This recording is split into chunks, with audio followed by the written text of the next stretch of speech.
깨어나야 합니다.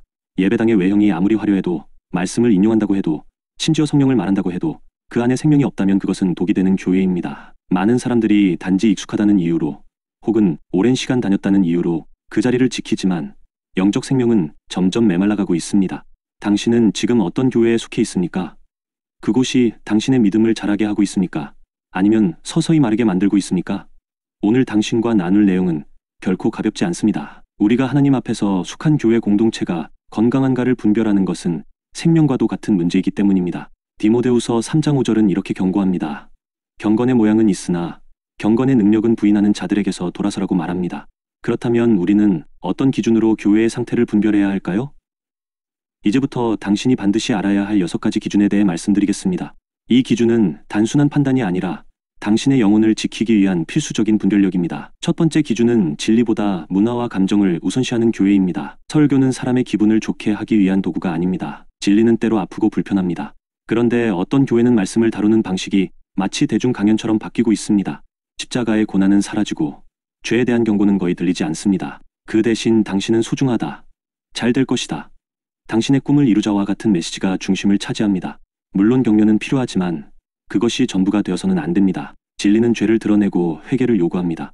만약 당신이 다니는 교회에서 죄에 대한 언급을 들어본 지 오래되었다면 그 교회는 진리를 감추고 있는 것입니다. 요한복음 8장 32절은 진리를 알지니 진리가 너희를 자유롭게 하리라고 말합니다. 감정은 자유롭게 하지 않습니다. 감정은 일시적이지만 진리는 영원합니다.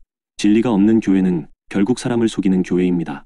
예배 중에 감정만을 건드리고 회개를 이끄는 말씀이 없다면 그것은 달콤한 독입니다. 당신은 지금 어디서 무엇을 먹고 있습니까? 두 번째 기준은 지도자의 권위가 하나님의 말씀 위에 올라가 있는 교회입니다. 하나님은 질서의 하나님이시고 교회에는 권위가 필요합니다. 그러나 그 권위는 반드시 말씀에 복종하는 권위여야 합니다. 어떤 교회는 목회자의 말이 하나님의 말씀보다 더 높은 권위를 갖습니다.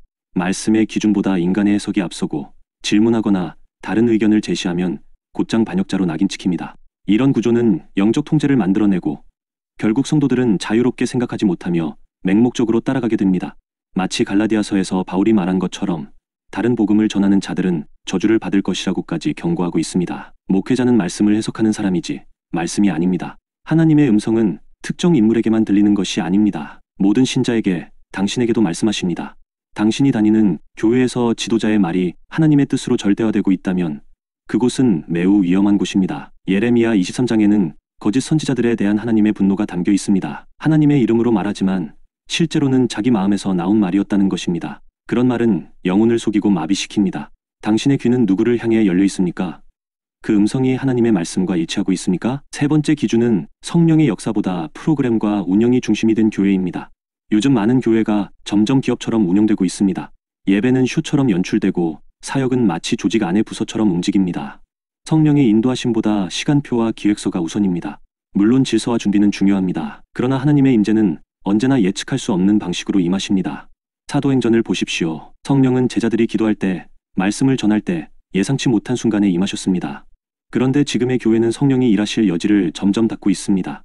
예배는 시간에 맞추어 끝나야 하고 모든 순서가 계획대로 흘러가야 하며 성령의 감동이 흐를 수 있는 틈조차 없습니다. 프로그램이 성령을 대신하게 되면 예배는 생명을 잃고 껍데기만 남습니다. 고린도전서 3장 17절은 하나님의 성전을 더럽히는 자를 하나님께서 멸하시리라고 말씀합니다. 성전은 건물이 아니라 바로 당신 자신입니다.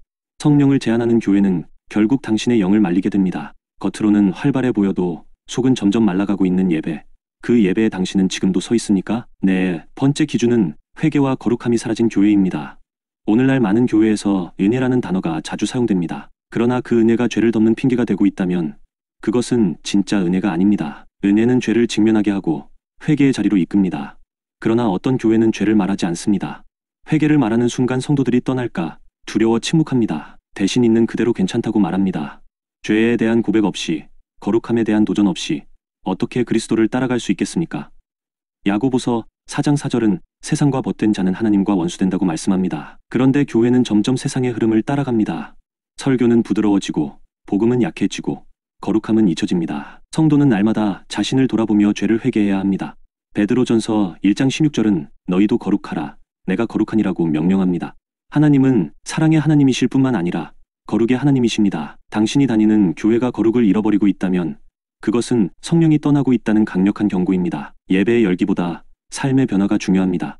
거룩을 잃은 교회는 결국 자기 만족을 위한 모임일 뿐입니다. 다섯 번째 기준은 가난한 자와 소외된 자를 향한 관심이 사라진 교회입니다. 예수님은 이 땅에서 권세자들과 함께하지 않으셨습니다. 오히려 병든 자, 세리, 죄인, 과부, 고아와 함께하셨습니다.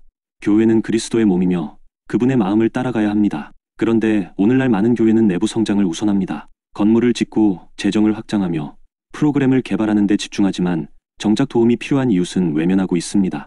마태복음 25장에서 예수님은 마지막 날 양과 염소를 구분하시는 장면을 말씀하십니다. 헐벗은 자를 입히고 굶주린 자를 먹이고 갇힌 자를 찾아간 사람들을 양이라 하셨습니다. 진정한 믿음은 말이 아니라 행함입니다. 야고보서 2장 17절은 행함이 없는 믿음은 죽은 믿음이라고 단호히 선언합니다. 당신이 다니는 교회는 지금 누군가의 고통에 응답하고 있습니까? 아니면 안락함 속에서만 자족하고 있습니까? 교회는 밖으로 흘러가야 합니다. 흐르지 않는 교회는 썩습니다. 세상 속에서 빛과 소금이 되지 못하는 교회는 결국 자신을 위한 종교 단체로 전락하게 됩니다. 지금 교회의 방향은 어디를 향해 있습니까? 내부입니까? 아니면 하나님의 마음을 향해 열려 있습니까? 여섯 번째 기준은 분열과 정치가 만연한 교회입니다. 하나님의 공동체는 하나 되어야 합니다. 예수님께서는 요한복음 17장에서 하나님, 아버지와 우리가 하나 되기를 기도하셨고, 바울 또한 고린도전서 1장 10절에서 교회가 분열되지 않고 같은 마음, 같은 뜻으로 온전히 합하라고 강하게 권면했습니다. 그런데 어떤 교회는 내부 갈등이 끊이질 않습니다. 사소한 문제로 다투고 직분과 자리를 놓고 세력 다툼이 벌어지며 사역이 섬김이 아닌 정치의 수단으로 사용됩니다. 사역자들끼리 눈치를 보고 평신도는 자신이 속한 모임 외엔 관심이 없습니다. 이런 분위기에서 진심으로 하나님을 예배하려는 이들은 상처받고 침묵하게 됩니다. 더는 예배를 사모하지 않게 되고 더는 공동체를 신뢰하지 못하게 됩니다.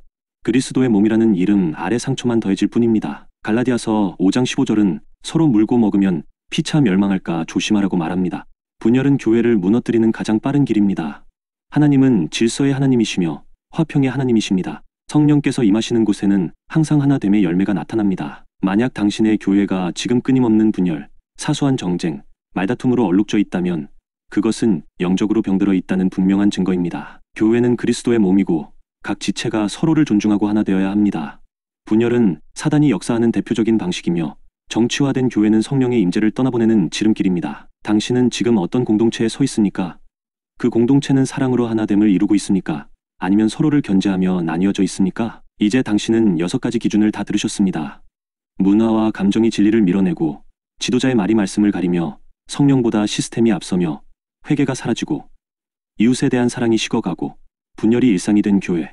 이 6가지는 절대로 가볍게 넘길 수 없는 징조입니다. 이 기준은 사람을 판단하기 위함이 아니라 당신의 영혼을 지키기 위함입니다. 교회는 단지 출석하는 공간이 아니라 당신의 믿음이 자라는 생명의 터전이어야 합니다. 하나님은 결코 그분의 자녀가 독에 물든 공동체에 머물기를 원하지 않으십니다. 하나님은 당신의 영혼이 살아 숨쉬는 곳, 진리가 선포되고 성령이 자유롭게 일하시는 곳, 회개와 거룩이 흐르고 사랑이 흘러넘치며 하나됨이 있는 공동체에 당신을 심기를 원하십니다. 지금 조용히 하나님 앞에 물으십시오. 나는 지금 어디에 서 있는가? 내가 다니는 교회는 지금 건강한가? 그리고 용기를 가지십시오. 때로는 자리를 지키는 것보다 떠나는 것이 더 큰 순종이 될 수 있습니다. 당신의 신앙은 건물에 속하지 않았습니다. 당신은 그리스도 안에 속한 자이며 성령 안에서 살아야 하는 존재입니다. 지금이 그 교회를 분별할 때입니다. 지금이 당신의 영혼을 지킬 선택을 해야 할 시간입니다. 하나님은 지금도 말씀하십니다. 듣는 자에게, 분별하는 자에게, 순종하는 자에게 길을 여십니다.